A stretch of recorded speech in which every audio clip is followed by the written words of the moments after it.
여러분, 감사와 경애로 나아가면 인정받습니다. 인정받고 난다면 내가 죽어야 됩니다. 심령이 가난한 자에게 하나님 함께 하신댔습니다. 온유한 자에게 하나님이 은혜를 주신댔습니다. 루터는 이런 말을 했습니다. 가장 고상한 인격은 은혜를 잊지 않고 감사하며 살아가는 사람이요, 가장 성숙한 신앙은 모든 일에 감사하는 신앙이다. 신앙의 사람과 불신앙의 사람의 차이가 무엇일까요? 신앙의 사람은 하나님의 은혜를 인지하고 인식하고 감사하며 경외하는 삶을 삽니다. 그러나 불신앙의 사람은 감사하지 못하고 모든 것이 당연하다고 생각하는 사람이에요. 사실 하나님을 믿고 의지하는 사람도 실수할 수 있고 잘못할 수 있습니다. 그러나 하나님을 경외하는 사람은 회개하고 돌아서는 거예요. 죄를 지을 수 있어요. 그러나 그 죄를 회개하고 하나님 앞에 감사와 경외로 그 죄를 짓지 않으려고 노력하며 믿음으로 살려고 발버둥치면 하나님께서 우리의 은혜를 주시고 기회를 주시고 많은 사람들 중에 우리를 다시 사용하신 줄을 믿으시길 바랍니다. 이처럼 우리의 인생을 여호와께 맡기고 경외하는 자는 성공적인 인생을 살게 합니다. 하나님께 인정받는 신앙인이 되려면 첫째,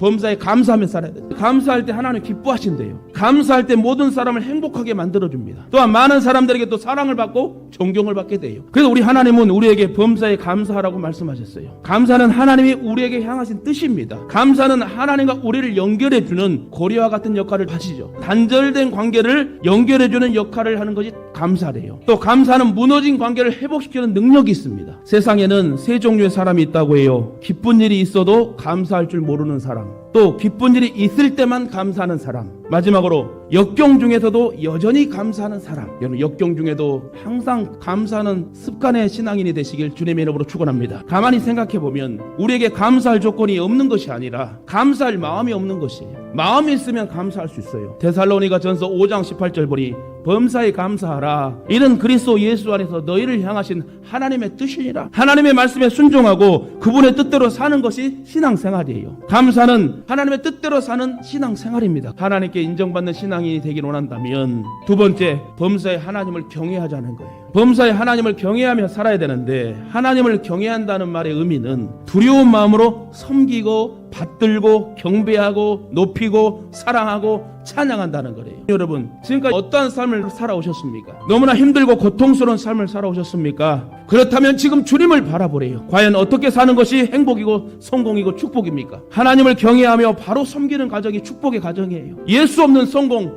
예수 없는 행복, 예수 없는 축복은 물거품에 불과합니다. 내 안에 예수 그리스도가 살 수 있도록 성결케 하며 내 자리를 내어드릴 때 성령 하나님이 내 마음에 함께 앉아 역사할 줄 믿습니다. 그러므로 하나님을 경외하는 가정이 되도록 애쓰고 노력하시길 바랍니다. 주님이 이렇게 말씀하십니다. 너는 내 것이라. 절대로 낙심하지 말라. 포기하지 마라. 세상 사람이 다 포기하고 떠나간다 해도 나는 너를 떠나지 아니할 것이다. 나는 너와 함께 하실 것이다. 사랑하는 딸아, 내 아들아, 걱정하지 마. 이처럼 하나님을 경외하는 삶을 통해 매사에 인정받는 축복의 용사가 되시길 주님의 이름으로 축원합니다. 마지막으로 하나님께 인정받는 신앙이 되길 원한다면 매사에 하나님을 의지하며 살아야 돼요. 에레미야 17장 7절에 그러나 물은 여호와를 의지하며 여호와를 의뢰하는 그 사람은 복을 받을 것이라. 이처럼 하나님을 의지하고 믿고 따르고 주님 뜻대로 살아가는 사람들에게 복을 내려주십니다. 진정한 복이 무엇입니까? 하나님을 믿고 의지하고 주님 뜻대로 살 때 하나님 복이 많은 거예요. 사람들은 복이라는 것을 눈에 보이는 어떤 물질, 어떤 환경이나 어떤 높은 자리,